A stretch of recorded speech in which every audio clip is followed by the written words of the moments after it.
बक्सर बचाओ, नारी भगाओ बक्सर बचाओ।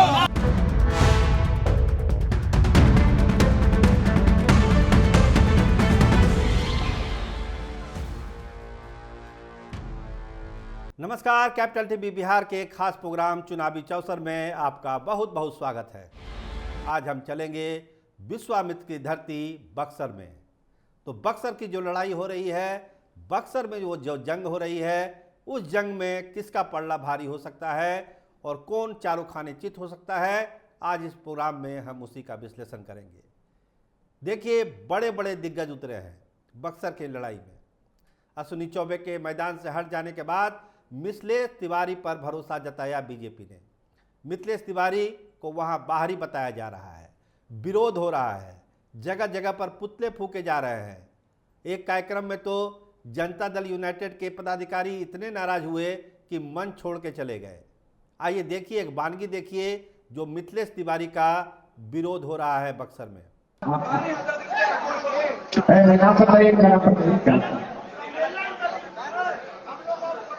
चलिए भाई, जनता के सभी मित्रों को बहुत बहुत अध्यक्ष से मेरा आग्रह है कि इन सभी का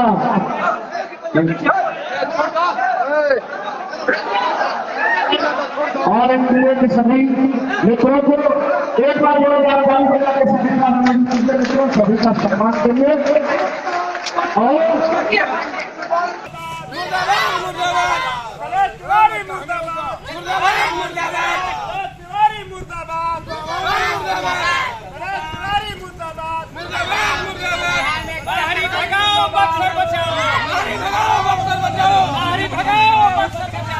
तो आखिर ये विरोध है क्यों?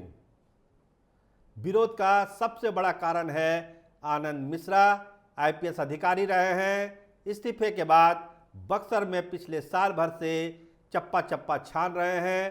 पूरी तैयारी में थे कि इस बार बीजेपी के टिकट से चुनाव लड़ेंगे, लेकिन एक अदृश्य तर्क देकर, एक ऐसा कारण बताकर आनंद मिश्रा का टिकट काट दिया जो बक्सर की जनता को पची नहीं रहा है। आनंद मिश्रा पूरी मुस्तैदी में है। चुनाव प्रचार भी उनका पहले भी चल रहा था और अब भी उनका चुनाव प्रचार चल रहा है। बहुत संभावना है कि निर्दलीय प्रत्याशी के तौर पर वो चुनाव लड़ेंगे, अगर वहां से प्रत्याशी नहीं बदला जाता है तो बीजेपी का। तो उनकी भी तैयारी है। एक झलक आनंद मिश्रा की तैयारी का भी देख लीजिए।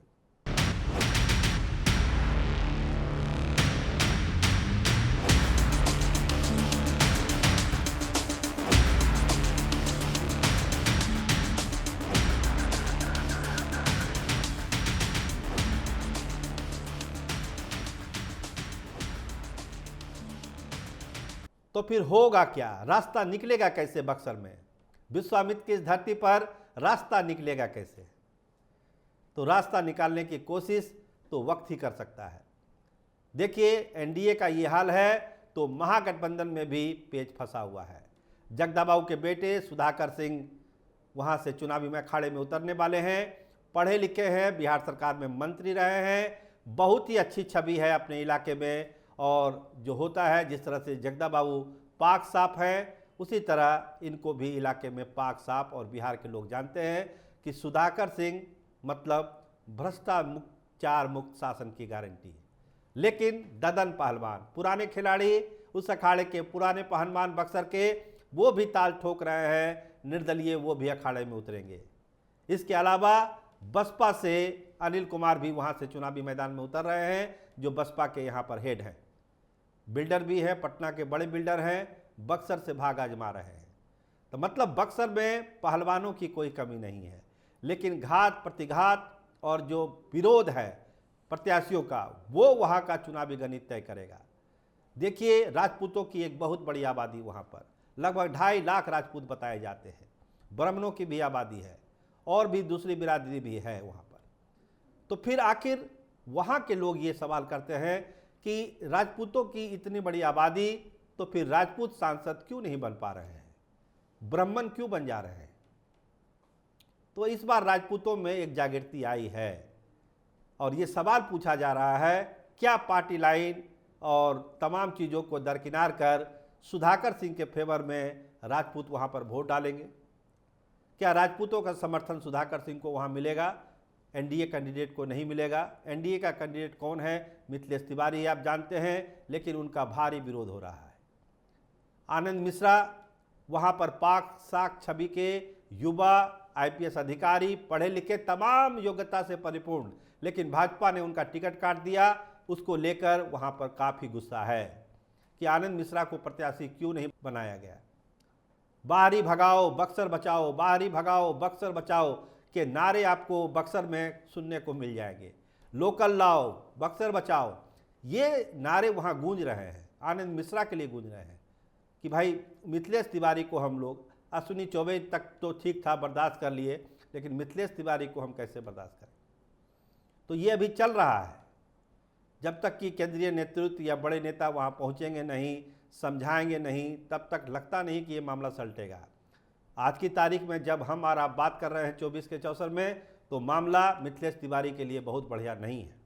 आनंद मिश्रा बढ़त बना रहे हैं धीरे धीरे, लोगों खासकर युवाओं में काफ़ी क्रेज है आनंद मिश्रा का, युवा पागल हो चुके हैं उनके पीछे। और दूसरी तरफ सुधाकर सिंह युवा हैं, काम करके दिखा चुके हैं, किसानों का हित समझते हैं, किसानों को कैसे लाभ हो सकता है उसकी बात करते हैं, राइस मिल वाले की बात करते हैं, कैसे किसानों का भला हो उसकी बात करते हैं। इसके अलावा आरजेडी का जो अपना कैडर वोट है तो है, तो लेकिन नज़र है राजपूत वोटरों पर कि वो राजपूत वोटरों में कितनी सेंधमारी कर सकते हैं। राजपूत अगर टूटे एनडीए से तो यकीन मानिए सुधाकर सिंह लड़ाई में बहुत आगे निकल जाएंगे। तो पूरी कोशिश है कि राजपूत वोटों को एकजुट किया जाए। शाहबाद के जितने राजपूत लीडर हैं उनको लगाया गया है मोर्चे पर कि ये वोट बैंक इधर से उधर नहीं होना चाहिए, ये वोट एनडीए के साथ होना चाहिए। लेकिन मिथिलेश तिवारी का विरोध इतना है कि राजपूत लीडर भी करेंगे तो करेंगे क्या, उनके सामने भी धर्म संकट है। जिस तरह के प्रत्याशी का वहाँ चयन हुआ है, हम ये नहीं कह रहे हैं कि भाजपा प्रत्याशी तुरंत बदलने जा रही है, लेकिन जो दबाव है उस पर भाजपा नेतृत्व को भी सोचने पर मजबूर है कि किया क्या जाए। अब तो पत्ते खोल चुकी है वो, क्या पत्तों को वापस लेगी, ये सवाल भी उठ रहा है। आनंद मिश्रा को लेकर कहा ही जा रहा था कि उन्हीं को टिकट मिलेगा, वो अपनी पूरी तैयारी में भी थे और एक प्रत्याशी के तौर पर कोई कमी तो फिलहाल बक्सर के लोग उनमें नहीं देख रहे हैं। तो फिर ऐसा क्या हो गया जो भाजपा ने उनका टिकट काट दिया, उनको टिकट नहीं मिला। तो ये सवाल पूछा जा रहा है बक्सर में। और जैसा कि हमने बताया कि दोनों तरफ से आनंद मिश्रा भी खड़े होंगे, निर्दलीय लड़ने का उनका ऐलान है, ददन पहलवान भी निर्दलीय लड़ रहे हैं। तो आनंद मिश्रा मिथिलेश तिवारी को बहुत नुकसान कर सकते हैं, और अगर ददन पहलवान जितना मजबूत होंगे वो सुधाकर सिंह को नुकसान पहुंचा सकते हैं। तो सुधाकर सिंह को ददन पहलवान के हर दाव पेच का जवाब देना है, उनके दाव पेच को न्यूट्रल करना है।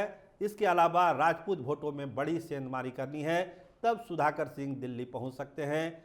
और आनंद मिश्रा को लेकर जो बात कही जा रही है कि अगर मोमेंट बना और युवाओं का जिस तरह से आकर्षण है आनंद मिश्रा को लेकर, वो कहीं मिथिलेश तिवारी को लेकर डूब ना जाए।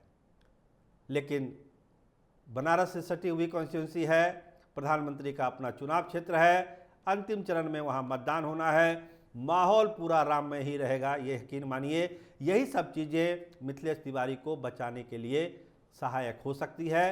लेकिन आज के तारीख में जो स्थिति है बक्सर की, विश्वामित्र की धरती, बक्सर की लड़ाई आप जानते हैं इतिहास में कितना मशहूर रहा है, तो वो लड़ाई अभी बहुत ही दिलचस्प मोड़ पर है। 4 पहलवान आमने सामने हैं और चारों किसी से कम नहीं है।